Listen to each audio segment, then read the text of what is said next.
Darryl Belfry. I've seen a couple of videos. I read a little bit. It's an entirely different planet. Entirely different planet.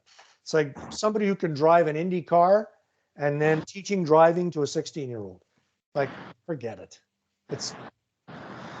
I'm sorry. I just. No, good point. I want to tell you, when COVID hit, I asked him to come on because he's a name, and I thought, gee, he gets on, people are going to come on. And he was You're a reluctant. name. Puttock is a name. Well, he's a name more well-renowned than ours, I'm sure. It's not important. It's important No, what the but message is. my point was, he's written books, you've written books, you're famous, and What? I got him on, and he was reluctant. He said, I've got to go for a COVID test here. I don't know how long I can stay. But in the course of whatever we were talking about, I knew he had written a book. We were going to get to that just like we did to yours. He got so engaged. And I'll tell you one of the most important things he said about minor hockey. He was embarrassed when he coached minor hockey. 20 years after coaching minor hockey, he's shopping and runs into two players that he had coached. They turned their backs and walked away on him. So he brought that point up. I shortened the bench. The ethical coaching point he understands. And the technical stuff at the national team level, at the professional level, is absolutely brilliant. So I don't know how much we'll get out of that session, but when I'm reading a book, I keep referring back to him and texting him about minor hockey. And Richard, when I wrote the curriculum for the women's program, we have direct attack, then indirect attack, which is delays, and the nuances of triple drive, attack triangle, triple drive, fourth player joining, delays, and then low zone offense and cycling, and behind the net offense, continued 5-on-5. Well, Tom's team is learning to delay. Other players are learning to support.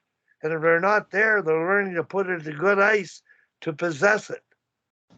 So That's the difference. Where I'm at. You're using the word, yeah, but Wally, you're using the word learning. That's exactly right. Yeah. U12, U14, U15, boys, girls, chimpanzees, doesn't matter. They're learning. Yeah. But where Darryl Belfry lives, working with pros, they've pretty much learned it. Now, how do they apply it according to the needs of that organization? They've got the skill base, they've got the technical aspects down pat, they've got the conditioning, they've got coaches who are paid $2 million a year, and he's getting $400 an hour to teach his skills. That is not the world of minor hockey in any way, shape, or form. And I would offer, I don't think he can relate. Because I've met a lot of guys like him. I had a guy do a skating session on Zoom a couple of years ago with my coaches in the Whippy girls out here.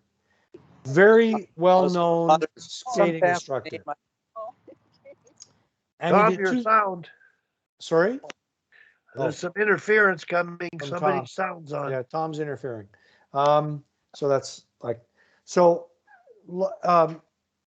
He did a fantastic session, really interesting session on skating. And I asked the coaches afterwards, it was very good. I don't know how to use it, but it was very good. It was very interesting, but I don't know how to use it. Well, then, I wasted $300 of the organization's money having this guy do a skating session on Zoom. Yeah. Well, on Darryl's behalf, he worked with his daughter when she was 3. Okay, his daughter. Yep. His daughter, 3, and she's been growing up with him. Now, one of the teaching elements was he only taught crossover starts and crossovers. because kids at that age don't learn their edges as well. Mhm. So he's focused on that. And if you've looked at some of the videos I share where she talks through shifts, it's U18 girls, BWHL. Yeah. The vision that she has, His daughter. I know that. I challenge anyone to not coach their own kids for 5 years. And let's see what you can do. Well, I'm not, all I'm saying is I've shared her breakdown of the shift because she sees the ice and is describing things that average players don't see. Can we get them to see more? Think more? For And sure. yes, we can if we ask them versus tell them. Just reflect on what you're doing and why you're doing it. Absolutely right. At the youngest of ages, get them to reflect on it. Ask questions. It's minor hockey. So coaching changes. Global that runs camp, all small area games, unbelievable games. And I would like them just to take breaks so they recover from the games because they're so competitive and ask questions. So the players can think about everything that's been going on, things they could do. And I guess that's what Darryl, his first book, The Student is the Teacher. You think he's teaching Matthews anything? No way. Matthews is teaching him because he's asking him what he sees and what he thinks. So my point with the questioning process of coaching, and that's his approach, is exactly this. You can take it down to education, and Jordan isn't on. We just tell kids to memorize. They don't learn to think. And they don't know the purpose of what are they learning? Nothing really. They're memorizing. So that's my point in support of Darryl. And I'm looking forward, Richard, if you come on, because I'm going to ask questions as what can we do in minor hockey? What does it have to do with minor hockey? And I'll tell you, at your level, there's a part in the book, and I may have mentioned it. He says there's two triangles in the offensive zone.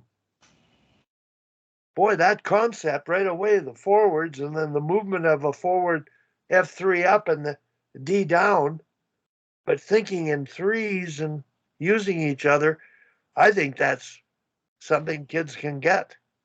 That's something we've been doing for 40 years. Triangulation in the offensive zone. Yeah, but we're teaching triangles all the time. But the interchange of the D into the lower triangle. We've been okay. Have you been scissoring? Yes.